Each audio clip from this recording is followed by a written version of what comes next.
Tonight on Ukraine Today.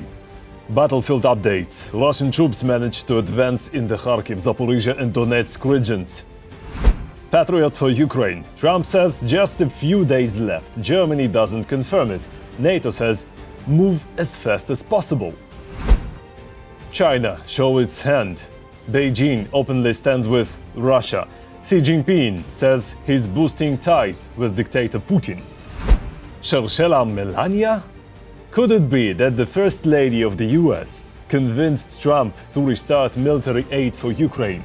This and more, right now. Hi there, my name is Volodymyr Robchun. Please like this video, subscribe, and let's get to the news. Let's start with the front line and the latest attacks. Putin's terrorists hit an ambulance in the Kharkiv region with an FPV drone. 2 medics were injured. But that wasn't enough for them. They dropped a guided bomb on shops in Dobropilla, Donetsk region. They are dead and wounded. Dozens of stores were damaged, along with nearby homes and 8 cars. In Nikopol, 3 rescuers and 2 civilians were injured in a drone attack. Later, Russia hit Dnipro with more drones. 1 person was killed, 5 more were injured. And in the morning, Kryvyi Rih came under fire. Result: injured civilians.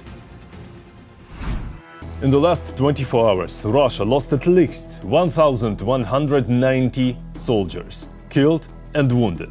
Since the start of the full-scale invasion, that's 1,038,650 troops. Also, in the past day, Ukrainian defense forces destroyed 4 Russian tanks, 1 armored vehicle, 43 artillery systems and dozens of other enemy units. But Russian troops did manage to advance in Kharkiv, Zaporizhia and Donetsk regions. That's according to Deep State. Meanwhile, according to the US President, air defense missiles are already on their way to Ukraine. Details in our military report. More than 170 battles in a single day, a third of them on the most difficult section of the front near Pokrovsk. The defense of this city, which has taken down thousands of Russian assault troops in just a couple of months, is holding strong. The Kremlin has decided to bypass this impregnable fortress. The enemy has set itself the goal of advancing far enough to encircle Pokrovsk and the Nernograd agglomeration and to use the so-called Avdiivka scenario, that is to destroy the defense or weaken it as much as possible by delivering artillery and airstrikes against the group of troops defending there. That is why we are now seeing such desperate attempts by the enemy to break through around Pokrovsk from the north in order to create a pocket that would allow them to concentrate their firepower precisely in this direction. In recent days, Russian attacks have also intensified in the Sumy direction. The enemy has been stopped there, but attempts to storm the positions of the Ukrainian armed forces with small groups do not cease for even a day. Russians are dying by the hundreds in the so-called kill zone, where Ukrainian drones destroy any assault groups. At the same time, the occupiers have decided to use a new tactic. Under the cover of night, wearing camouflage suits, they slowly advance by dozens of meters. This tactic is especially popular in the city of Vovchansk near the aggregate plant. At night, assault troops try to infiltrate the plant's territory wearing anti-thermal imaging ponchos, hoping that this way they will be invisible to our aerial reconnaissance. And as a rule, after they infiltrate, they try to hide in the ruins or in basement areas. These are the only places where they can store ammunition, water, or concentrate manpower. But even such places are usually found by our aerial reconnaissance.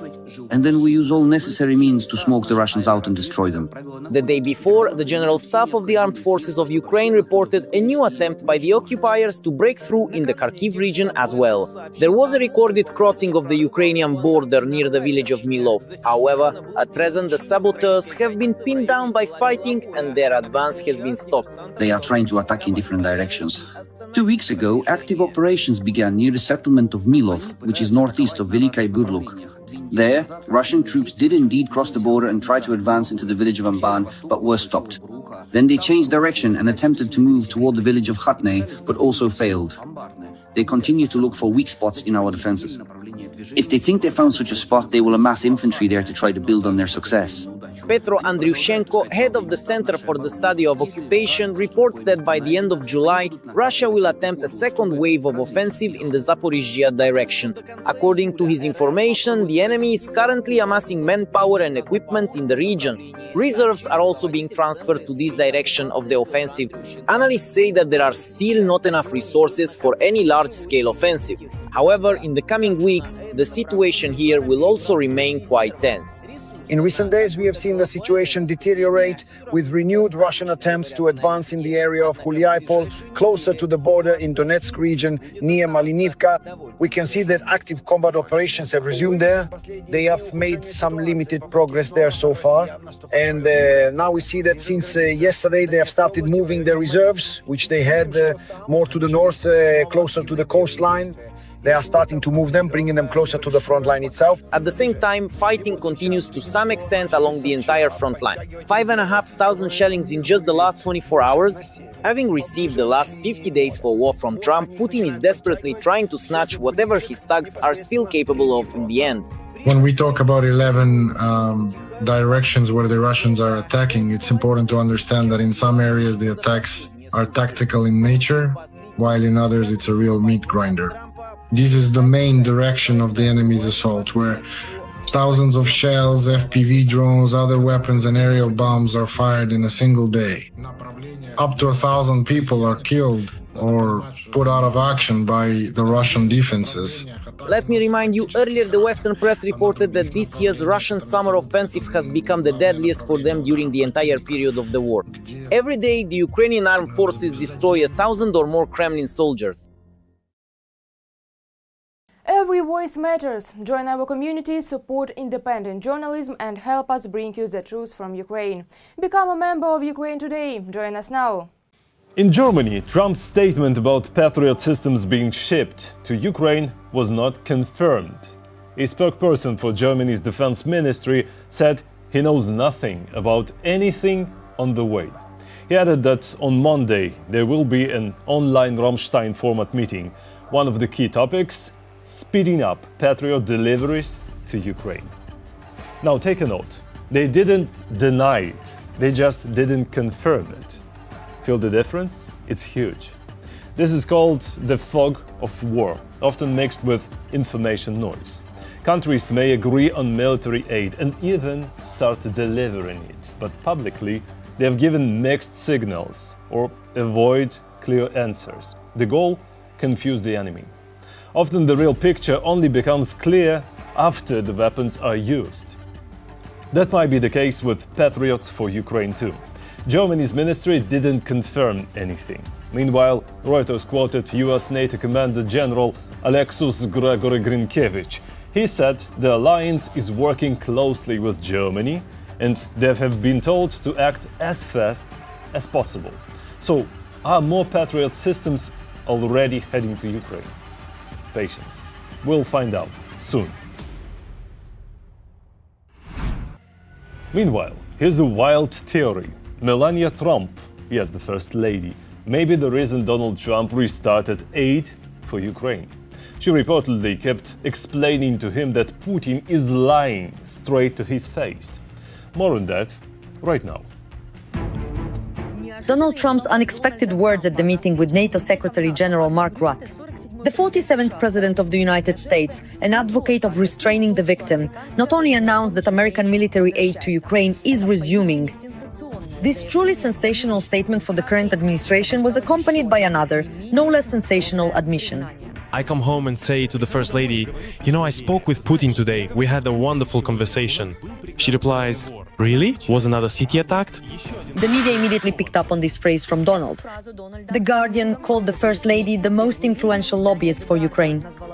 And in the editorial office of the New York Post, they suggested that it was all thanks to the president's wife's own background. Melania is originally from Slovenia.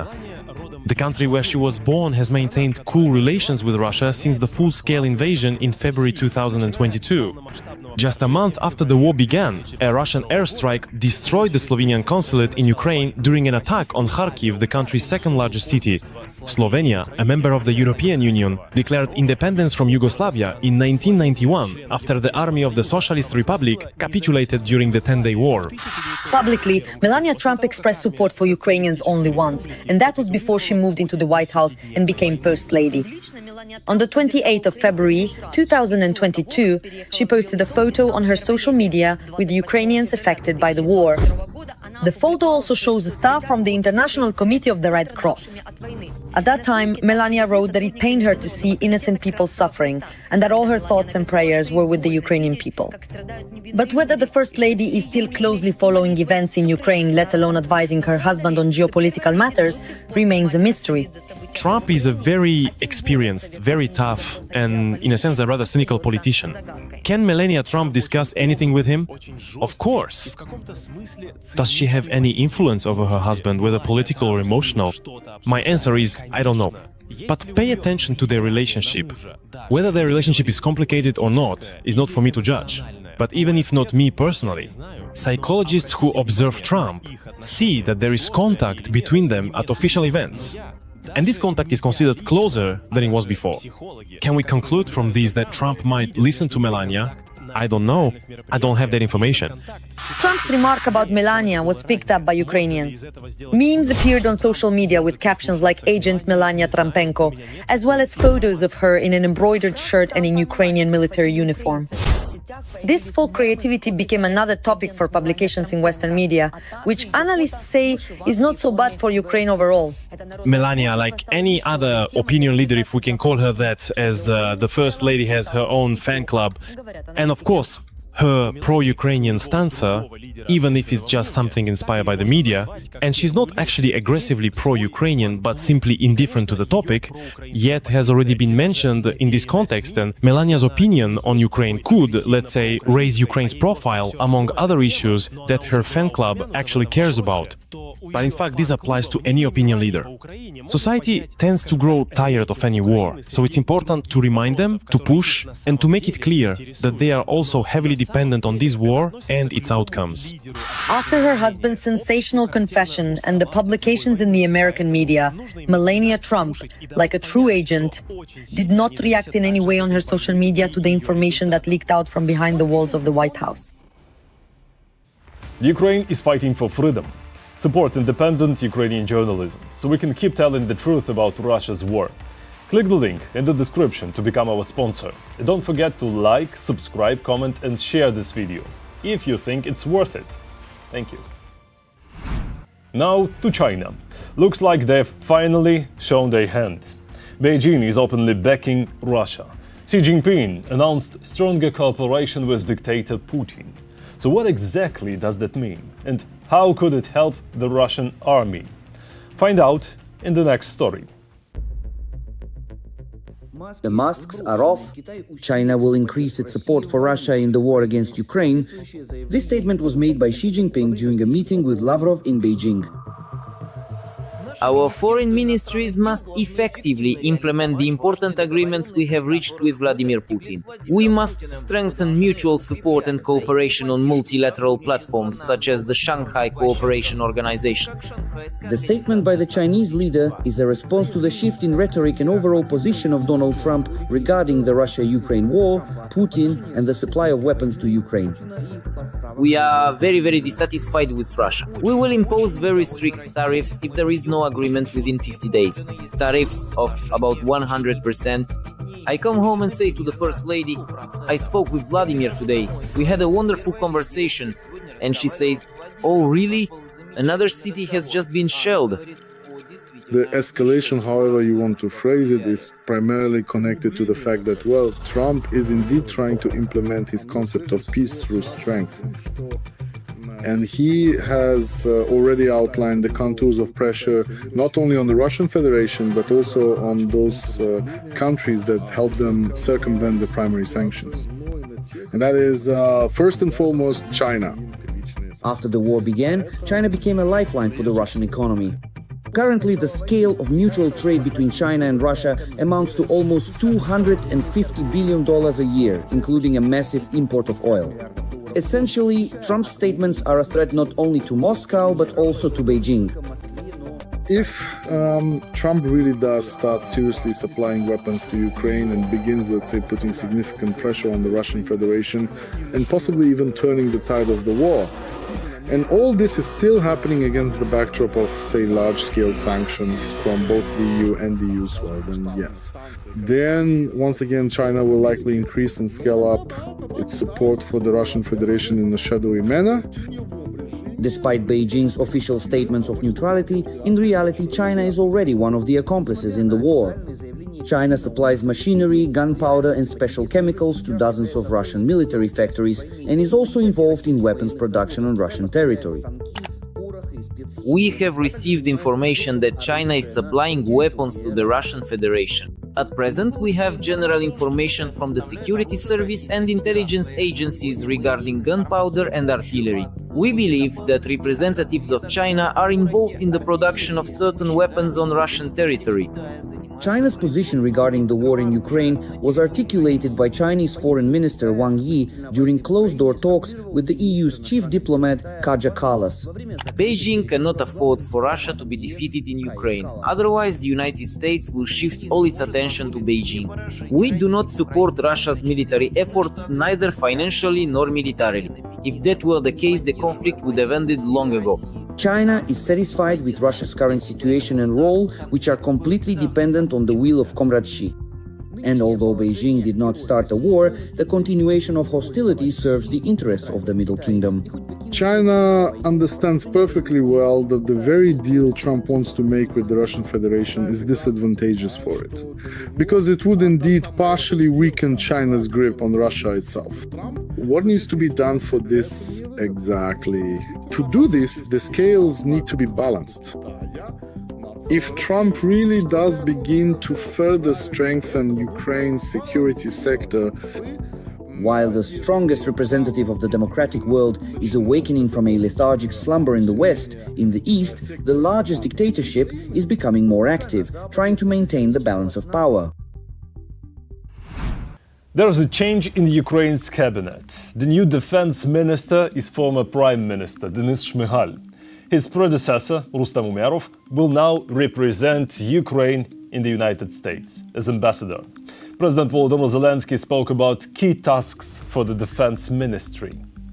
Right now, about 40% of the weapons used on the front line in all our operations are Ukrainian-made. That's already much more than ever before since our independence. The volumes are really large, but we need more, and more of our own capabilities to push the war back onto Russian territory, back to where it came from. So they feel what they've done, and what the price is for Putin's refusal to stop the war and the refusal to seek real peace. Our goal is to reach 50% Ukrainian weapons in the first 6 months of the new government's work by boosting domestic production. I'm confident we can do it, though it won't be easy. And in the EU, European Commission President Ursula von der Leyen presented the EU budget for 2028 to 2034. It's 2 trillion euros. And for Ukraine, 100 billion euros. That's for recovery and rebuilding. She also said if Ukraine joins the EU by 2034, the budget will be adjusted for the new status. And finally, to the Middle East. Well, to the media coverage of the Middle East, because details matter in the Middle East, in Ukraine, everywhere. Some headlines say Israel strikes Syria. And yes, there were strikes. The targets, General Staff Building and the Presidential Palace. But if you stop there, you'll miss the full picture, miss the point. Because here's the detail that changes everything. There's a group in Israel called the Druze, a religious and ethnic minority. And they are full citizens. They vote, serve in the army and police, and live by their traditions. There are also Druze in Syria. But the Syrian regime hates them. Why? Because al-Julani, that's the Syrian president and a former Al-Qaeda militant, and his people, now Syrian army, kill anyone who's not on their side, including the Druze. But those Syrian Druze are relatives to the Israeli Druze, and Israel respects them. So there was a deal. Syria agreed not to touch the Druze. In return, Israel wouldn't touch al-Julani and his fighters. But the Islamists broke the deal, as all radicals do. They started killing Druze. So Israel struck Syria. That's the detail. And now the picture is complete. That's all for today. Thank you for watching. And thank you for your support. Strength to Ukraine's defenders. Glory to Ukraine. Don't forget to like, subscribe, comment and share. See you next time.